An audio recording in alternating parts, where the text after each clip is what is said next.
The title of my talk is China, Culture Holocaust, and Christianity. Next slide, please, Carlos. In terms of what I like to talk about, maybe I should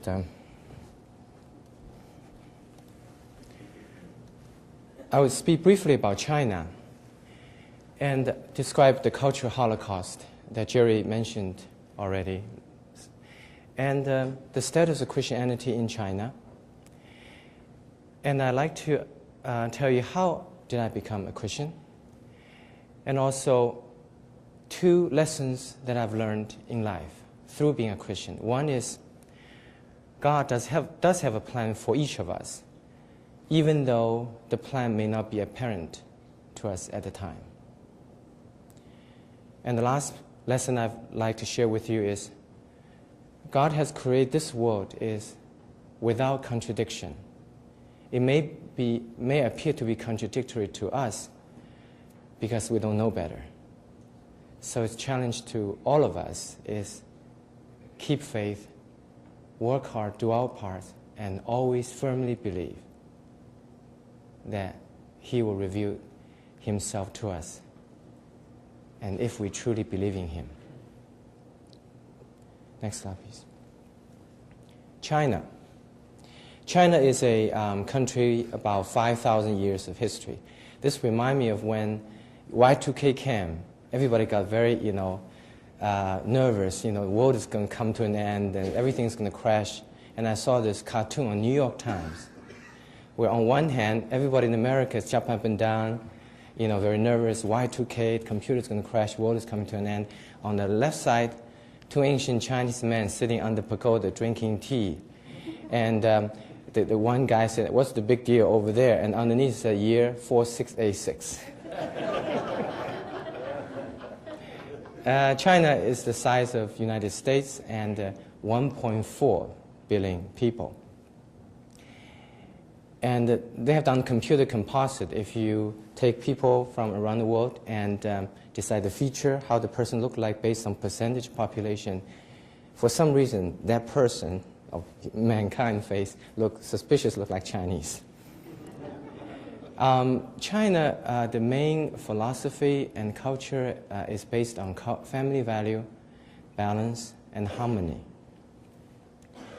As you know, that in the last 20 years there has been explosive development economically, the China miracle. And I will speak about briefly in a moment that what it actually means is a historical opportunity for Christians to expand our influence, capture a country in which spiritually is at void right now. Next slide, please. I'll show you a few slides. China, this is the traditional dress. Next slide. China has been known for its ancient astronomical inventions. Next slide. Great Wall of China was built 2,000 years ago. It was built by one man, the emperor, who the first emperor of China, and is the only man-made structure visible from a spaceship. If you connect the bricks of the Great Wall, that it can go to the moon and come back 7 times, and across 2/3 of China horizontally. It is amazing how they can build this thing on tip of mountain. Shows the industriousness and hardworking attitude of people. Next slide. Great Wall. Next slide. Forbidden City in the middle of Beijing was built for one man, the emperor. It's like Vatican, but it's much bigger. And housed one man and several thousand young ladies and several thousand men who really were not men. Eunuchs. Next slide, please. Because emperor just wanted to keep himself to be the only man. Dragon is a symbol of influence and power in Chinese culture. Next slide. And Chinese opera is characterized by symbolism and almost like Western opera. It's not so much the storyline, how fast it will go, like modern American action movies. But the point about Chinese opera, and so is Western opera, is about the depth of human feeling. Next slide. Dragon, next slide. Southern part of China is very peaceful, as in the Li River, inspired many ancient poets. Next slide. The first emperor of China, 30 years before he died, 2,000 years ago, decided that he wants to be protected. He wanted to be protected after his death. So he mobilized a third of China for 30 years to build a big tomb, and 7,000 clay soldiers, each of them with different facial expressions, and aim of all these 7 soldiers to protect him, the emperor, after emperor's death. So after the emperor died, you can guess, was he surprised? Didn't come around to protect him. Next slide. Those are clay soldiers, terracotta. Next slide. Architecture. Next slide. Next slide. I want to talk about Cultural Revolution or Cultural Holocaust.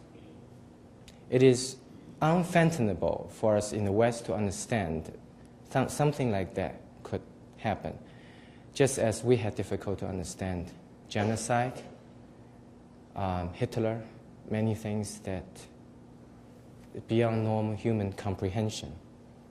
1966 to 1976, for 10 years, the Chinese government decided that the best way to keep ruling through dictatorship is to destroy the country's youth.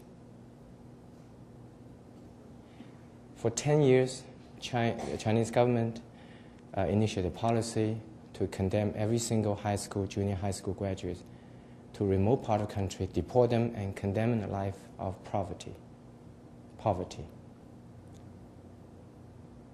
And if one escaped back to the city, one would be jailed. 20 million youth were deported and their future destroyed through a 10-year period of time. College entrance examination were all stopped for 10 years. And just to show when there's no democracy, there's no spiritual guidance for human behavior, humans sometimes can really go crazy, such as the few examples I mentioned. Interesting, today if you go to China, you will see in business, there are people in the 30s and 40s, there are people in 60s and 70s. There's a missing generation, 40s and 50s. Those people were simply not there. There's a missing gap because when they graduated from high school in 1960s, they were deported and their future destroyed. Most of them never were heard again. And I caught that at the end of the Cultural Revolution. I was 14.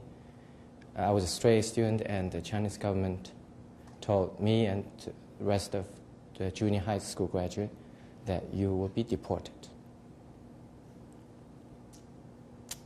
And the only way to escape the devastating fate is to have some kind of talent that government will still find useful, such as music instrument playing, because government still have propaganda troops, which needs musicians.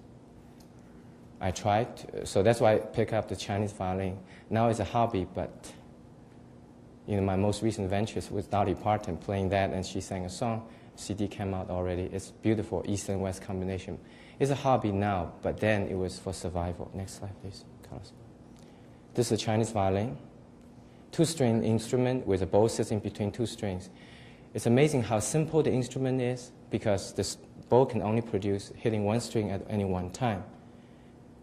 So it's the contrast between the simplicity of the instrument and the dynamic range of emotion that it can express.